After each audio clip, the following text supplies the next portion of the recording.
Good morning. আচ্ছা, বলেছিলাম আজকে সিওপিডি নিয়ে কথা হবে। সিওপিডি যে ব্যাপারটা, যে ওয়ার্ডটা, তার ফুল ফর্মটা আগে জানো। Chronic obstructive pulmonary disease. ঠিক আছে, প্রথমে যে ওয়ার্ডটা আছে সেটা হচ্ছে ক্রনিক। আর আমাদের হোমিওপ্যাথিতে এই অ্যাকিউট, ক্রনিক এই ওয়ার্ডগুলোর না খুব সুন্দর এক্সপ্লেনেশন আছে। ঠিক আছে, তো আমি আগে এই ক্রনিক ডিজিজ, ক্রনিক, ঠিক আছে, যারা এমনিতে ডাক্তারবাবুর কাছে গেছেন, যারা এমনিতে ডাক্তার দেখাতে গেছেন জীবনে, তারা সবাই ক্রনিক, অ্যাকিউট এই ওয়ার্ডগুলোর সাথে খুব পরিচিত। ইভেন আমি এমন অনেক পেশেন্টকেও দেখেছি যারা এসে আমাদের বলেন পুরো ক্রনিক আর অ্যাকিউট জিনিসগুলো পুরো উল্টো বলেন। ঠিক আছে, মানে কোনো ধরো অ্যাকিউট কেস এসছে, উনি তখন বলেন যে আমার কেসটা তো আসলে ক্রনিক। ঠিক আছে, হ্যাঁ।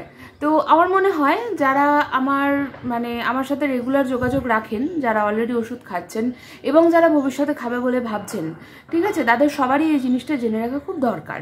ঠিক আছে, শুধুমাত্র রোগ হলে ওষুধ খেলাম, this is not the thing. ঠিক আছে, আমার মনে হয় সব কিছু নিয়ে পড়াশোনা করা দরকার। তোমার কি হয়েছে, তোমার কেন হয়েছে, তোমার কি করলে তুমি ভালো থাকবে, কি তোমার করা উচিত না, এগুলো জানাটা খুব প্রয়োজন।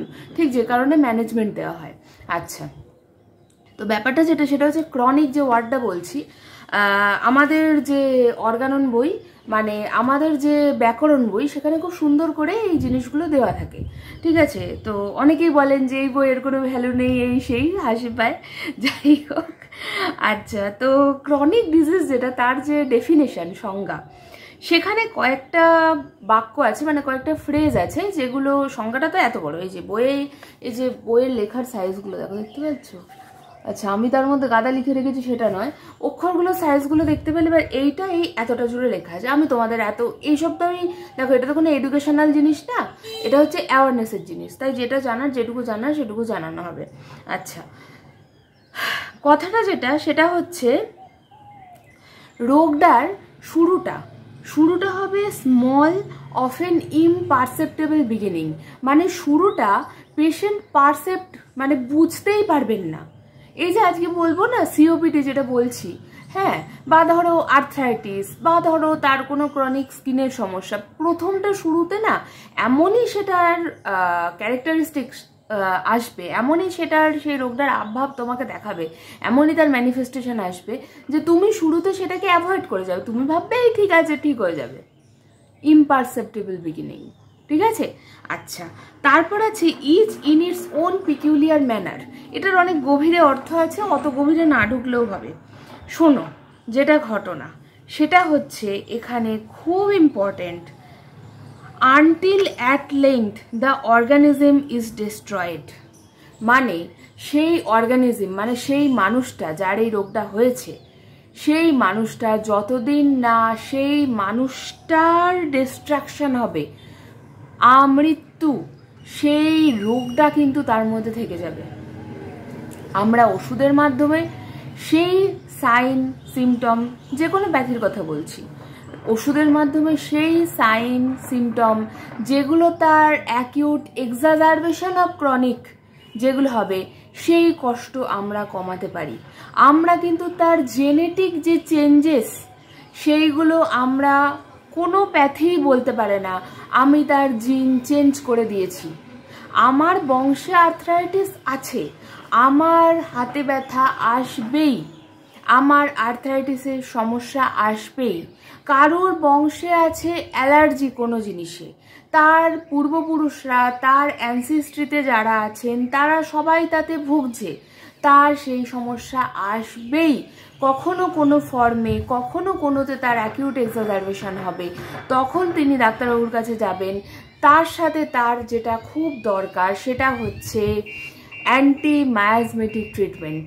ঠিক আছে, মানে হচ্ছে যে ধাতটা আমার আছে, ওই ধাতটাকে কাটাবে। যেমন বলে না, আমার ঠান্ডা লাগার ধাত, ওই ঠান্ডা লাগার ধাতটাকে কাটাতে পারি আমরা অ্যান্টি মায়াজমেটিক ট্রিটমেন্টের মাধ্যমে।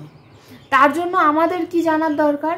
আমাদের জানার দরকার তোমাদের পাস্ট হিস্ট্রি, তোমার ফ্যামিলি হিস্ট্রি, তোমার ছোটবেলা থেকে কি কি রোগ হয়েছিল, তুমি কি কি স্কিনের প্রবলেম মলম দিয়ে, অয়েন্টমেন্ট দিয়ে, চেপে দিয়ে তুমি ভেতরের যে অ্যালার্জেটিক কন্ডিশন বা ভেতরের যে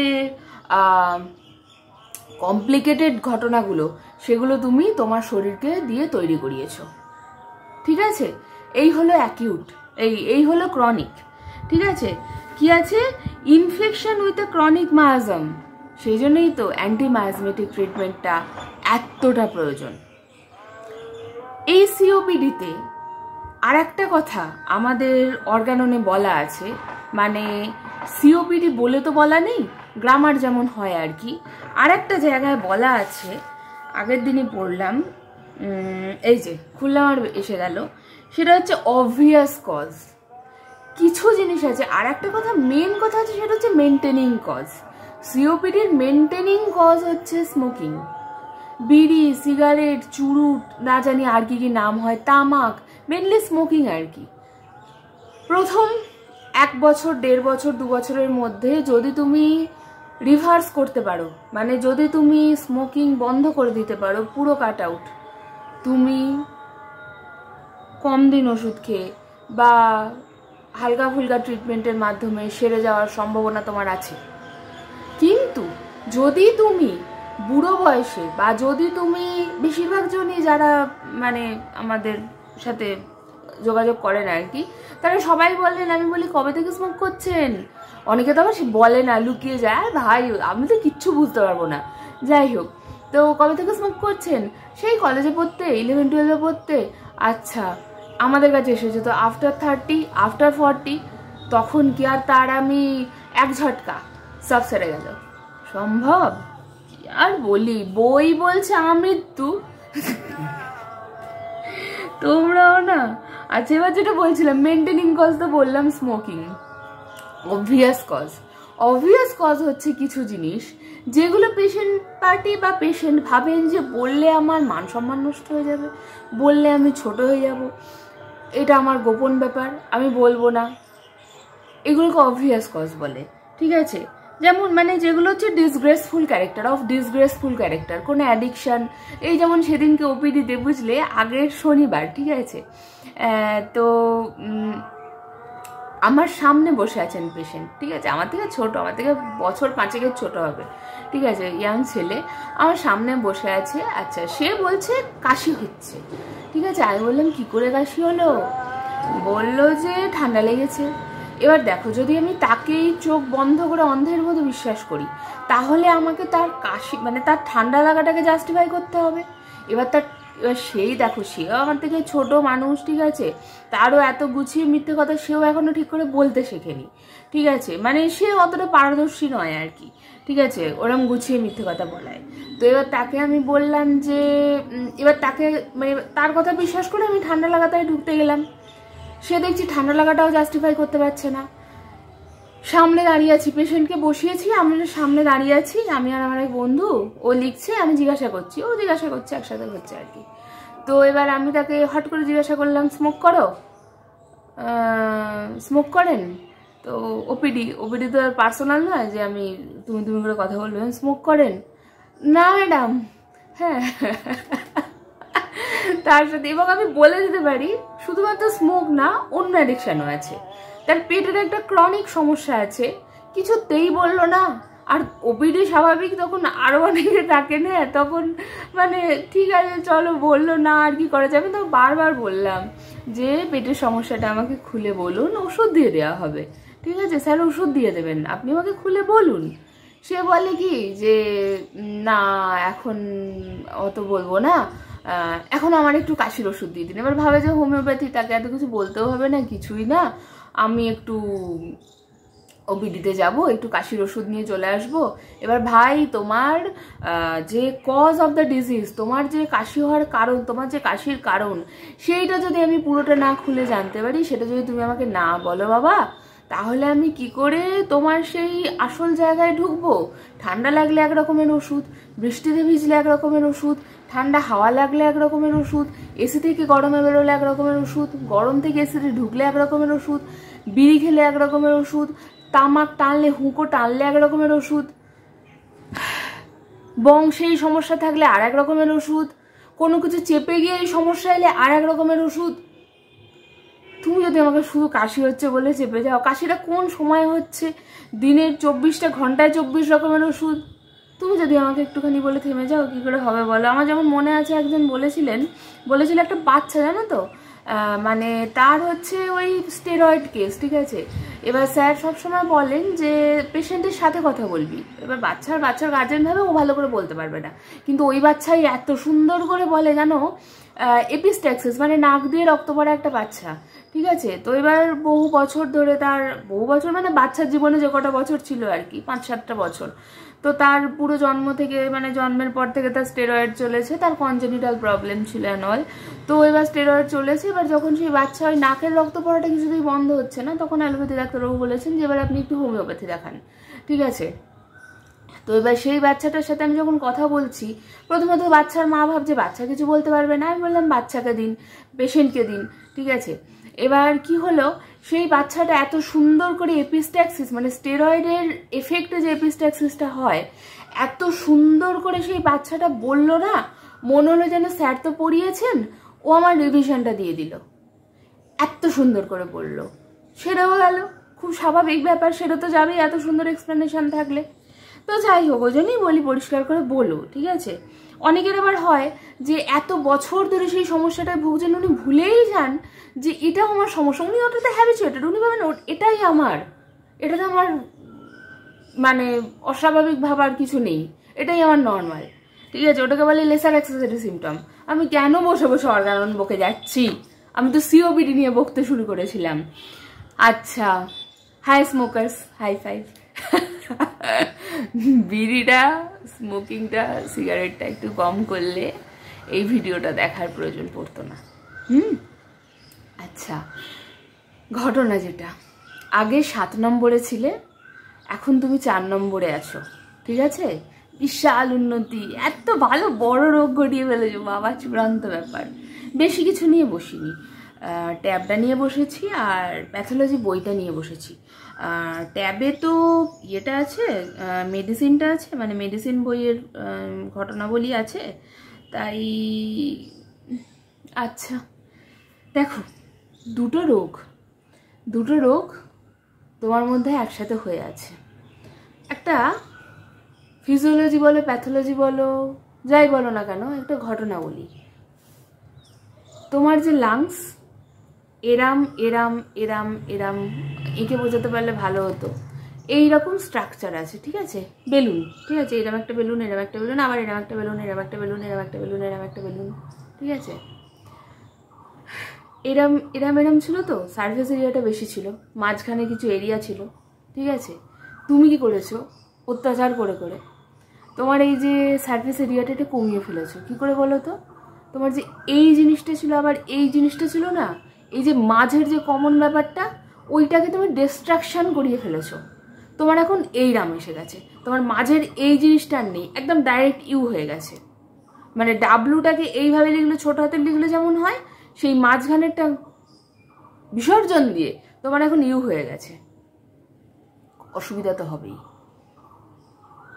ক্রনিক কথাটার অনেক বড় এক্সপ্লেনেশন দেওয়া হয়েছে।